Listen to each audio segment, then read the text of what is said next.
Hello friends, எல்லாருக்கும் வணக்கம். நான் உங்கள் டேவிட் அன்பு. இன்னைக்கு நாம இந்த வீடியோல ஒரு முக்கியமான நவுன்ஸ் பார்க்க போறோம். நவுன்ஸ் ரிலேட்டடா இருக்கக்கூடிய வார்த்தைகள்.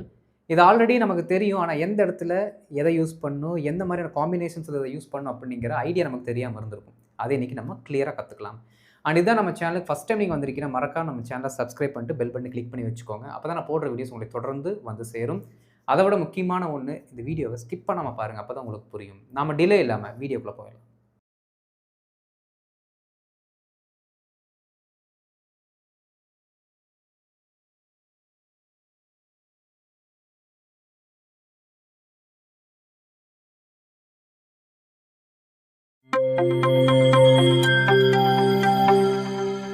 இன்னைக்கு நாம பார்க்க போற டாபிக் என்னன்னா, நவுன் ஃப்ரேஸ்ன்னு சொன்னேன். இன்னும் எக்ஸாக்ட்டா சொல்லப்போனா, இதெல்லாமே ப்ரொனவுன் ஃப்ரேஸ் அப்படின்னு நம்ம சொல்லிக்கலாம்.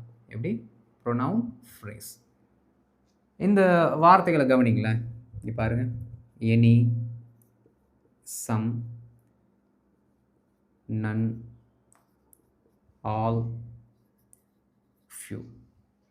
இந்த வார்த்தைகள் கூட எல்லாமே நம்ம என்ன பண்ணுவோம் அப்படின்னா, ஒரு சில வார்த்தைகள யூஸ் பண்ணுவோம். எப்படி? இத மட்டுமே வச்சு நாம ஒரு சென்டென்ஸோட பிகினிங்ல என்ன பண்ண முடியாது அப்படின்னா, ஒரு நவுனாக யூஸ் பண்ண முடியாது. ஒரு ஆட்கள் கூடவோ, இல்லாட்டி ஒரு பொருட்களோட பன்மை தன்மை, ப்ளூரல்னு சொல்லுவோம்ல, அந்த மாதிரியான சப்ஜெக்ட்ஸ் கூட என்ன பண்ணுவோம் அப்படின்னா, இத நம்ம ஆட் பண்ணுவோம். இப்ப நமக்கு நார்மலாக இருக்கக்கூடிய அப்ஜெக்டிவ் ப்ரொனவுன்ஸ் யார் யாரு சொல்லுங்க? அப்ஜெக்டிவ் ப்ரொனவுன் ஐ அப்படிங்கிற வார்த்தைக்கு நம்ம மீன்னு சொல்லுவோம். ஓகே.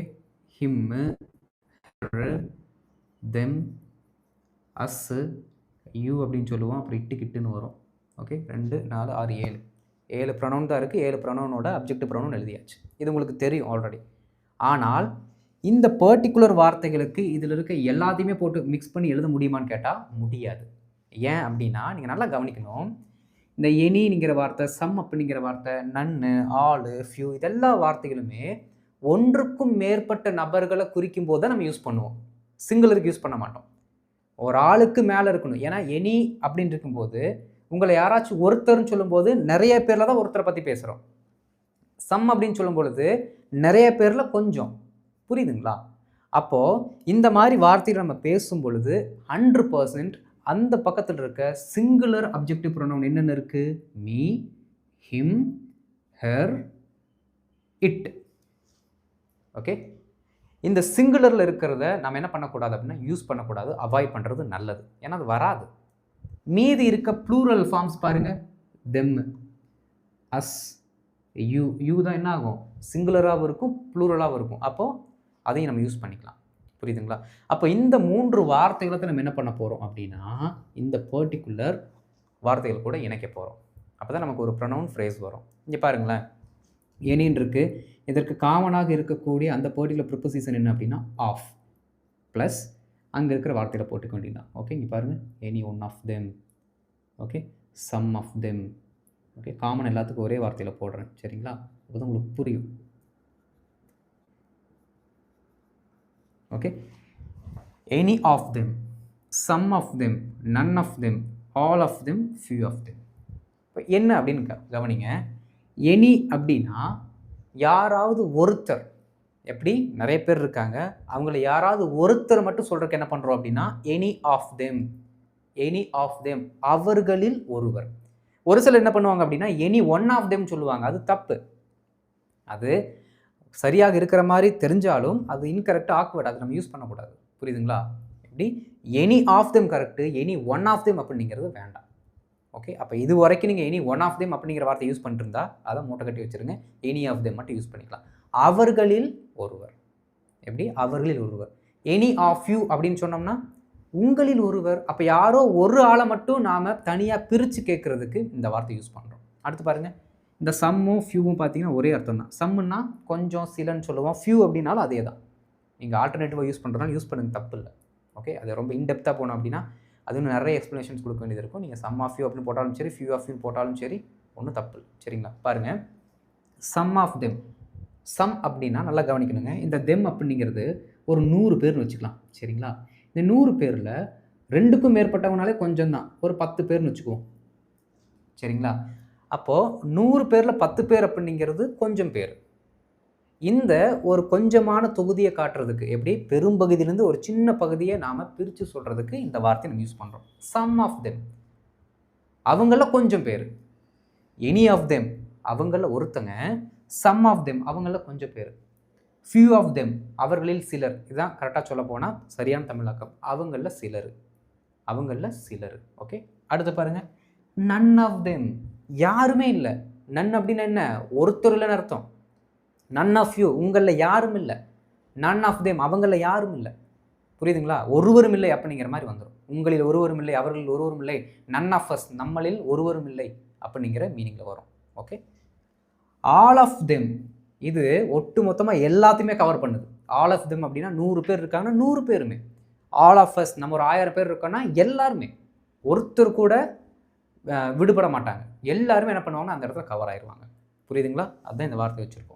ஆல் ஆஃப் தெம், எல்லாரும், அவர்கள் எல்லாரும், அப்படியே சேர்ந்து வந்துடும். அவர்கள் எல்லாரும். ஆல் ஆஃப் யூ, நீங்கள் எல்லாரும். ஆல் ஆஃப் அஸ், நாம் எல்லாரும். அந்த எல்லாரும் அப்படிங்கிற வார்த்தை தான் அந்த ஆல் அப்படிங்கிற வார்த்தையில் வருது. ஃபியூ, ஆல்ரெடி சொன்ன மாதிரி சிலர், உங்களில் சிலர். ஃபியூ ஆஃப் யூ, நம்மில் சிலர். Few of us. புரியுதுங்களா? ஸோ இதுதான் பார்த்தீங்கன்னா இந்த வார்த்தையோட அர்த்தம். அப்போது இதற்கடுத்து என்ன பண்ணிக்கலாம் அப்படின்னா, இங்கே பாருங்க, இது என்ன ஆயிடுச்சு? Pronoun phrase. அப்போது நமக்கு இது ஒரு நவுனாக மாறிடுச்சு. இந்த வார்த்தைக்கு அடுத்து நம்ம சென்டென்ஸோட மெயின் வேர்பை போட்டு என்ன பண்ணிக்கலாம்? சென்டென்ஸ் அப்பயும் போல வழக்கமாக எப்படி எழுதுவோமோ அப்படி எழுதிட்டு போயிடலாம். ரொம்ப சிம்பிள். இப்போ இதை வச்சு என்ன பண்ணலாம் அப்படின்னா, நம்ம ஒரு சில எக்ஸாம்பிள்ஸ் பார்க்கலாம். எக்ஸாம்பிள்ஸ் பார்க்கும்போது இதெல்லாம் எப்படி நம்ம சென்டென்ஸில் போடலாம் அப்படிங்கிற ஐடியா கிடைக்கும். சரிங்களா? இப்போ நம்ம எக்ஸாம்பிள்ஸ்குள்ளே போயிடலாம்.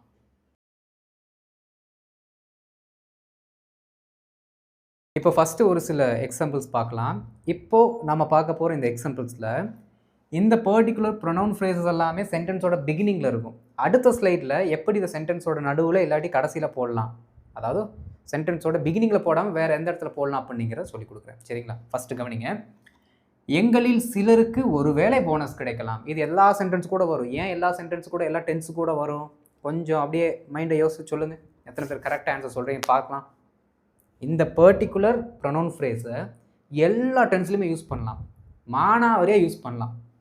எப்படி சொல்லுங்கள்? எதனால் யூஸ் பண்ணலாம்? வெரி குட், பரவாயில்லையே. ஏன்னா இது நவுனு எங்கே வேணாலும் யூஸ் பண்ணலாம். நவுனுக்கு இந்த வேர்பு கூட தான் யூஸ் பண்ணும், அந்த டென்ஸு கூட தான் யூஸ் பண்ணணுங்கிற விதிவிலக்கே கிடையாது. நவுனை எங்கே வேணாலும் யூஸ் பண்ணலாம். அதே மாதிரி தான் இது ப்ரொனவுன் ஃப்ரேஸ்குள்ளே வர்றதுனால இந்த வார்த்தையில் நீங்கள் எங்கே வேணாலும் யூஸ் பண்ணலாம், எந்த டென்ஸில் வேணாலும் யூஸ் பண்ணலாம். புரியுதுங்களா? வாங்க.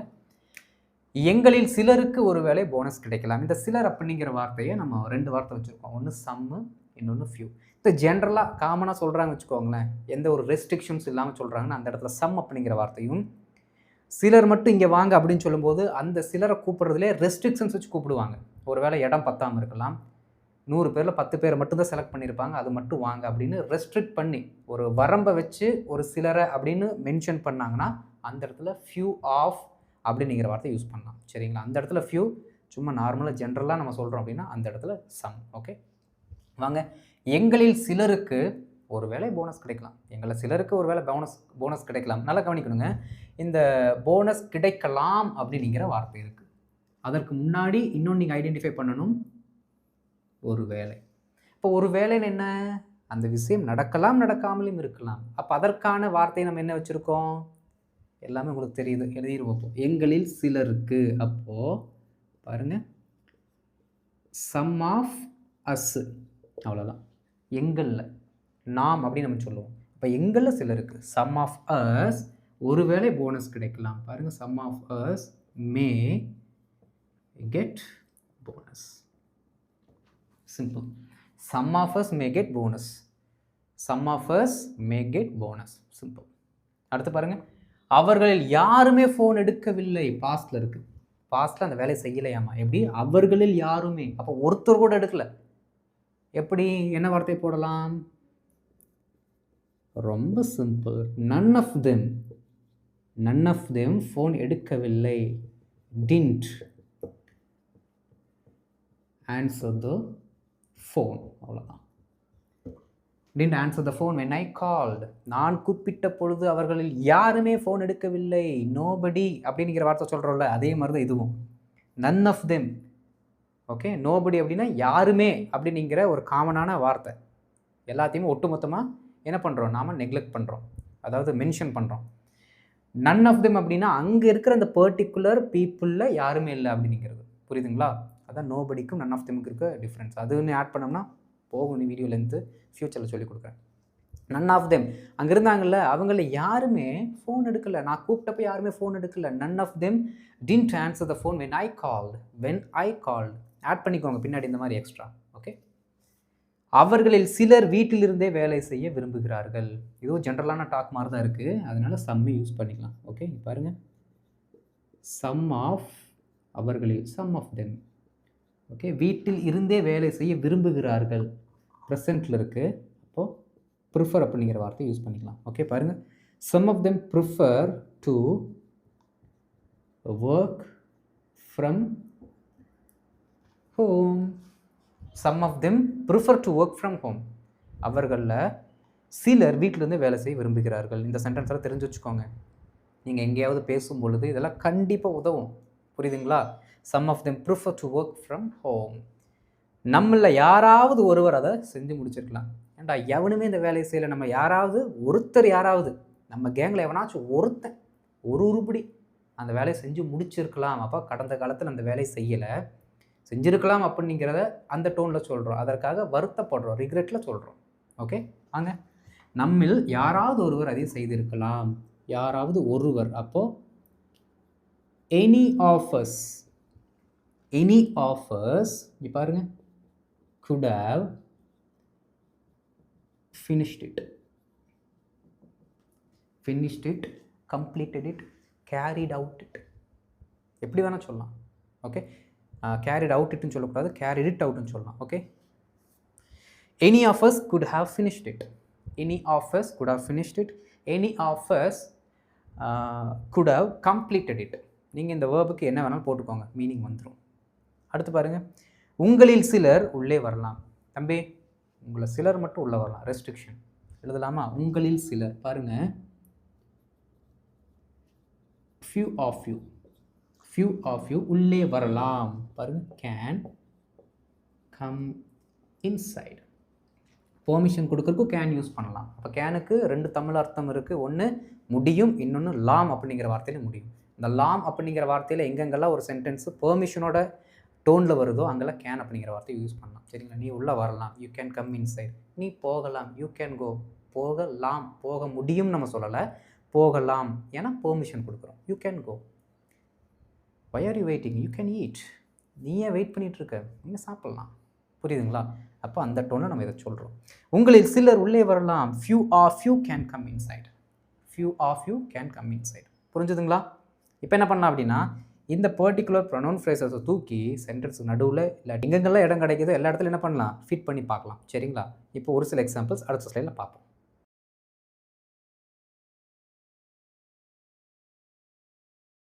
இப்போ ஒரு சில எக்ஸாம்பிள்ஸ் இந்த ப்ரொனவுன் ஃப்ரேஸ் எல்லாமே சென்டென்ஸோட நடுவில் இல்லாட்டி கடைசியில் வர மாதிரி நம்ம பார்க்க போகிறோம். இந்த ப்ரொனவுனோட இந்த வேரியேஷன்ஸ் எல்லாமே சென்டென்ஸோட பிகினிங்கில் வருமா கடைசியில் வருமானிங்கிறது எப்படி ஐடென்டிஃபை பண்ணுறது அப்படிங்கிற டவுட் உங்களுக்கு கண்டிப்பாக இருக்கும். ரொம்ப சிம்பிள். கடைசி வார்த்தை கவனிங்க.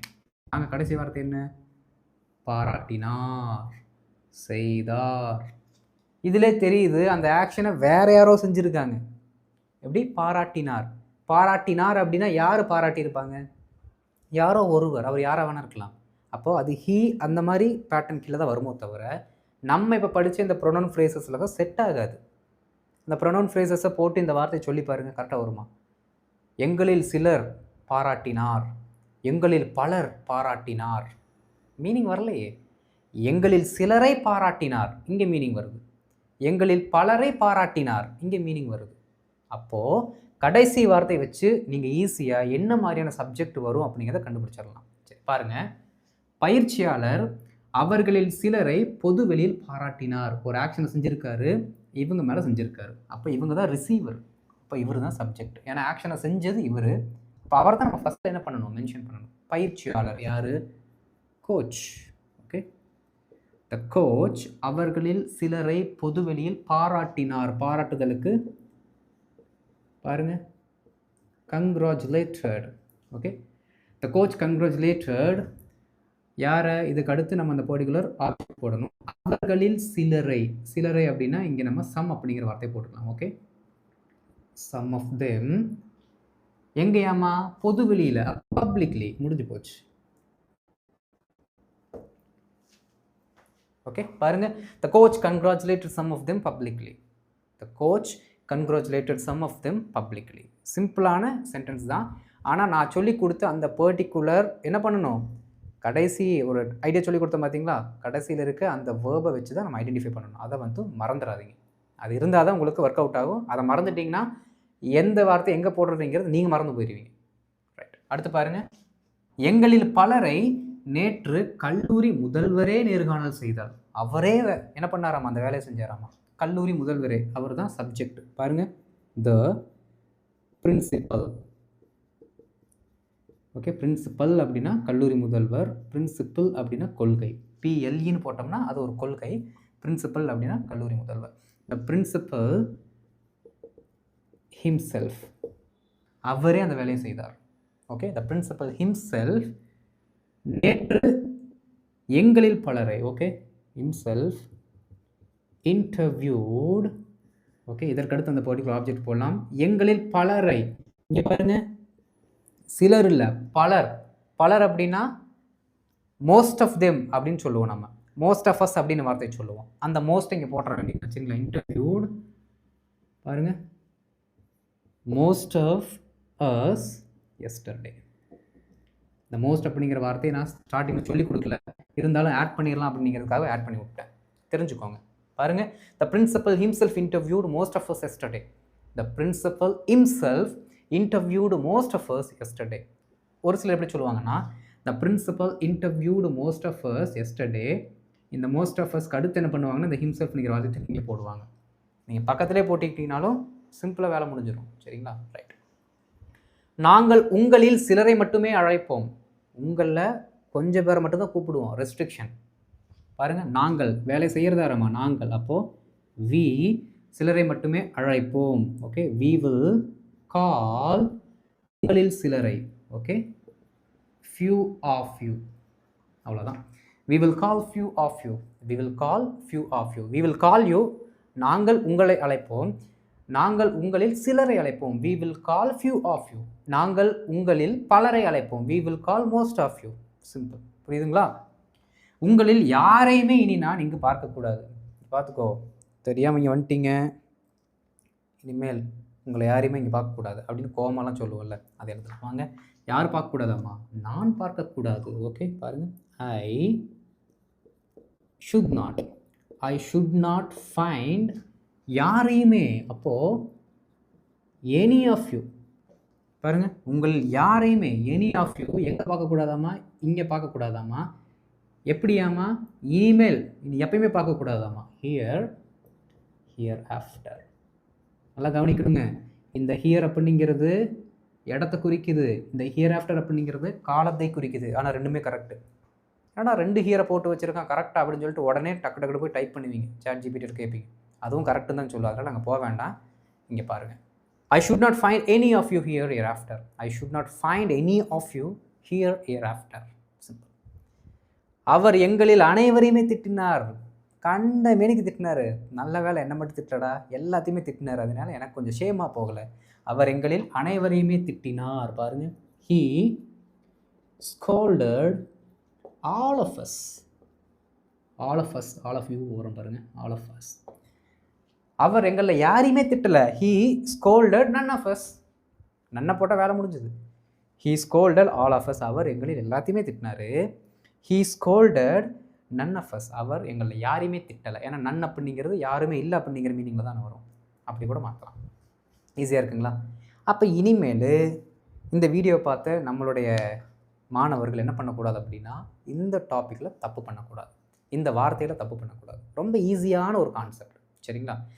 ஸோ இதே மாதிரி எக்கச்சக்கமான எக்ஸாம்பிள்ஸ் என்ன பண்ணுங்கள், நீங்கள் ஓட ஜென்ரேட் பண்ணி ப்ராக்டிஸ் பண்ணி பழகுங்க. ஓகே, இந்த வீடியோ பிடிச்சிருச்சுன்னா மறக்காமல் லைக் பண்ணிட்டு மற்றவங்களுக்கும் ஷேர் பண்ணுங்கள், அவங்களும் தெரிந்து கொள்ளட்டும். அண்ட் இதான் நம்ம சேனலுக்கு ஃபஸ்ட் டைம் வந்திருக்கீங்கன்னா நீங்கள் பண்ண வேண்டியது நம்மளோட சப்ஸ்கிரிப்ஷன் பாக்ஸையும் அப்புறம் அந்த பெல் பட்டன் இருக்குங்க, அதையும் 2 தட்டு தட்டி விட்டிங்கன்னா நான் போடுற வீடியோஸ் உங்களுக்கு தொடர்ந்து வந்து சேரும்.